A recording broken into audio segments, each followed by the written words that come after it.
नमस्कार। मैं अरुण के शर्मा, एनालिस्ट वन थॉट। आज शुक्रवार सुबह एक समाचार प्राप्त हुआ है जो कि देखने में, सुनने में अच्छा लग रहा है। जो कश्मीर में 22 तारीख को आतंकवादियों द्वारा जो हमला किया गया, जिसमें हमारे 28 लोग शहीद हो गए और 20 लोग घायल हो गए, उसमें जो शामिल 2 आतंकवादी थे, उनके घर में ब्लास्ट हुआ है। सेना का सर्च ऑपरेशन चल रहा था। पहलगाम अटैक में आसिफ और आदिल का नाम भी आया था और त्राल और अनंतनाग में लश्कर के 2 आतंकियों के घर सेना के सर्च ऑपरेशन के दौरान ब्लास्ट में उनके घर ढह गए। कश्मीर में सुबह शुक्रवार लश्कर तैयबा के 2 आतंकियों के घर ब्लास्ट में उड़ गए। सेना के सूत्रों ने बताया है कि त्राल में आसिफ शेख और अनंतनाग के बिज बेहरा में आदिल ठोको के घर सर्च ऑपरेशन चल रहा था। ये नॉर्मल भी चलता रहता है, और परंतु इस वारदात के बाद जो सर्च ऑपरेशन है उनमें तेजी आई है। सेना मुस्तैदी से काम कर रही है और हम अपनी सेना पर गर्व भी है। हम अपनी सेना की सुरक्षा भी भगवान से प्रार्थना करते हैं और वो आतंकवादियों को घेर कर या तो मार दें या उनको गिरफ्तार कर लें, ताकि उनकी आगे जो उनके सूत्र बताएंगे उससे हमें सहायता मिलेगी और हम और लोगों को और आतंकवादियों को पकड़ पाएंगे। ऑपरेशन के दौरान दोनों के घर में एक्सप्लोसिव मिले। जवान फैक्ट्री के लिए पीछे हटे, सेफ्टी के लिए पीछे हटे और इसी दौरान धमाका हो गया। इन दोनों आतंकवादियों का नाम पहलगाम हमले से जुड़ा हुआ है। जो आतंकवादियों के घर गिरे हैं उसकी तस्वीरें भी कुछ उपलब्ध हैं, परंतु हम उनको दिखा नहीं सकते क्योंकि ऐसा यूट्यूब का कहना है। साजिद शेख जो है कश्मीर का स्थानीय निवासी है और जो लश्कर के लिए काम करता रहा है और अभी भी कर रहा है। कश्मीर के बांदीपोरा के कुन्नार इलाके में सुरक्षा बलों और आतंकवादियों के बीच एनकाउंटर चल रहा है, जहां आतंकियों के छिपे होने की सूचना है। पाकिस्तान सेना ने भी शुक्रवार सुबह लाइन ऑफ कंट्रोल LOC के कई इलाकों में फायरिंग की है। भारतीय सेना ने इसका तुरंत मुंह तोड़ जवाब भी दिया है। सेना प्रमुख उपेंद्र द्विवेदी आज पहलगाम की वैसरन घाटी में जाएंगे। वे लोकल मिलिट्री फॉर्मेशन के टॉप कमांडर से बातचीत करेंगे। सदन में विपक्ष के नेता राहुल गांधी भी पहलगाम में आतंकी हमलों में जो घायल लोग हैं उनसे अनंतनाग हॉस्पिटल में पहुंचेंगे मिलने के लिए, उनसे पूछने के लिए, उनका कुशलक्षेम जानने के लिए। माना है कि पहलगाम हमले में सुरक्षा में चूक हुई और उसी का नतीजा जो है ये पहलगाम के रूप में हमें सामने मिला।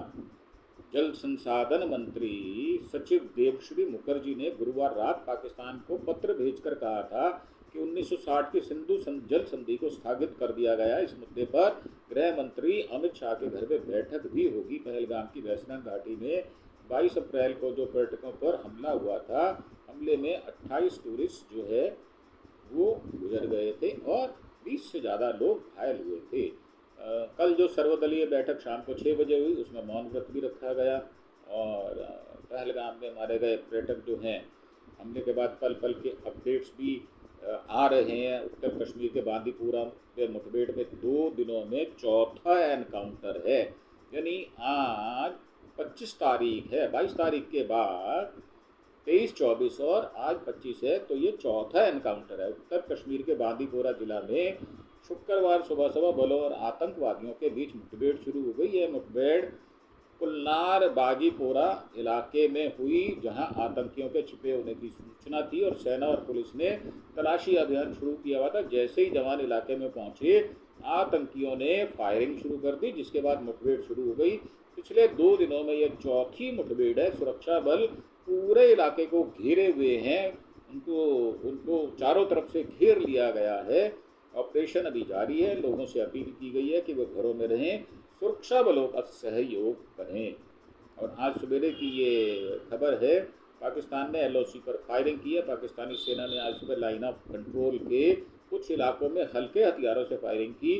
वो उकसाना चाहते हैं ताकि हम किसी गलती को करें, परंतु हम उनका माकूल और मजबूत जवाब देगी हमारी भारतीय सेना, ऐसा हमें पता है और ऐसा हो भी रहा है। भारतीय सेना ने तुरंत और मजबूती से इसका जवाब दिया। सेना के अधिकारियों ने बताया है कि इस घटना में कोई जान माल का नुकसान नहीं हुआ। फिलहाल यह पता लगाया जा रहा है कि फायरिंग किन इलाकों से हुई, उनकी निशानदेही की जा रही है। इसका मकसद क्या था? भारतीय सेना ने क्या कहा कि वह पूरी तरह से सतर्क और अलर्ट हैं और पाकिस्तान की किसी भी नापाक हरकत का जवाब मजबूती से देने वाले हैं। न्यूयॉर्क रिपोर्टिंग को ले ये जो पहलगाम हमले की रिपोर्टिंग को लेकर अमेरिका ने न्यूयॉर्क टाइम्स की आलोचना की है। पहलगाम आतंकी हमले की रिपोर्टिंग को लेकर अमेरिका ने न्यूयॉर्क टाइम्स NYT की आलोचना की है। NYT ने इसे मिलिटेंट अटैक बताया था, जिस पर अमेरिका के विदेश मंत्रियों की समिति ने नाराजगी जताई और कहा कि यह सीधा साधा आतंकी हमला था। NYT सच्चाई से दूर है। अमेरिका ने सोशल मीडिया पर NYT की हेडलाइंस में सुधार करते हुए पोस्ट भी साझा किया है। सरकार ने जो 5 बड़े फैसले किए उनका भी प्रभाव होगा। NCS की मीटिंग में जो फैसले लिए गए उनका भी प्रभाव आने वाले समय में देखा जाएगा।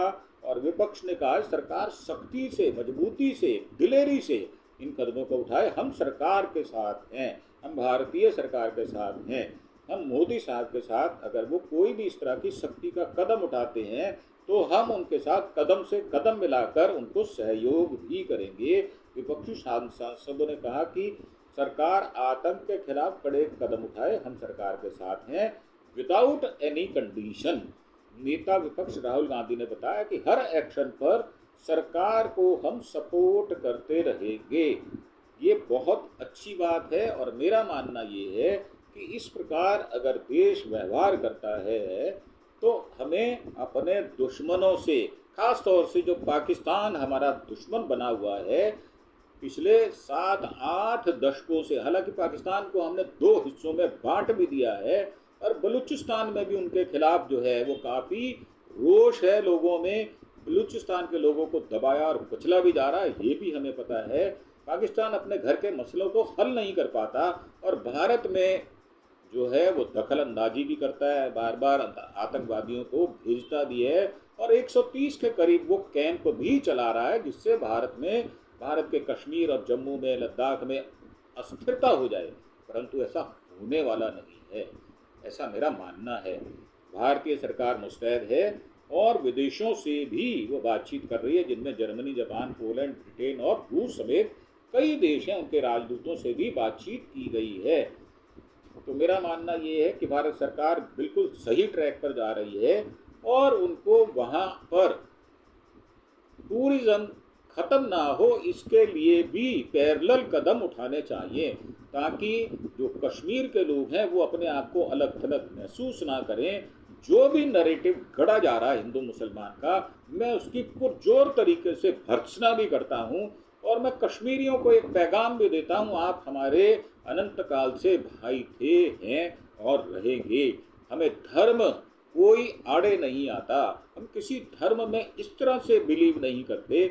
हमारा मानना ये है कि हम धर्मनिरपेक्ष देश होने के कारण सभी धर्मों का एक समान हम उसकी इज्जत करते हैं, उसकी अदबी करते हैं और हम ये मानते हैं कि हमारे देश में मात्र एक ऐसा देश है जहाँ पर सभी धर्मों की इज्जत की जाती है, सभी धर्मों के लोग आपस में सौहार्द बनाकर रहते हैं और हमारा ये ट्रेडिशन रहा है, हमारी ये एक फितरत रही है कि हम सभी के त्योहारों में जो रिचुअल्स होते हैं उनमें भी बढ़ चढ़कर हिस्सा लेते रहे हैं। तो इसी प्रार्थना के साथ कि हम जो है वो मिलजुल कर रहेंगे और तनाव जो है वो उसको पैदा नहीं होने देंगे। जो नरेशन गढ़ा जा रहा है उसको अपने पुरजोर ढंग से उसको तोड़ने की कोशिश करेंगे और जितनी हमारी सहभागिता हो पाएगी, हम हिंदू, मुसलमान, सिख, ईसाई, बौद्ध, जैन धर्म के जो लोग हैं उनमें आपसी सौहार्द हो, उसके लिए हम काम भी करेंगे और हम इसकी शपथ भी लेते हैं। इसी के साथ आपसे आज्ञा चाहूँगा। एक बार फिर से प्रार्थना, आप हमारे चैनल अरुण के शर्मा एनालिस्ट वन थॉट को सब्सक्राइब अवश्य करें, जिससे हमें मॉरल और मेंटल सपोर्ट मिलती है। हम आपसे कोई भी फाइनेंशियल सपोर्ट नहीं चाहते। हम आपसे चाहते हैं कि अगर आपको ये खबरें अच्छी लगती हैं और आप इसको सही मानते हैं तो इसको लाइक और शेयर भी करें। इसी के साथ धन्यवाद, थैंक यू, जय हिंद, जय भारत।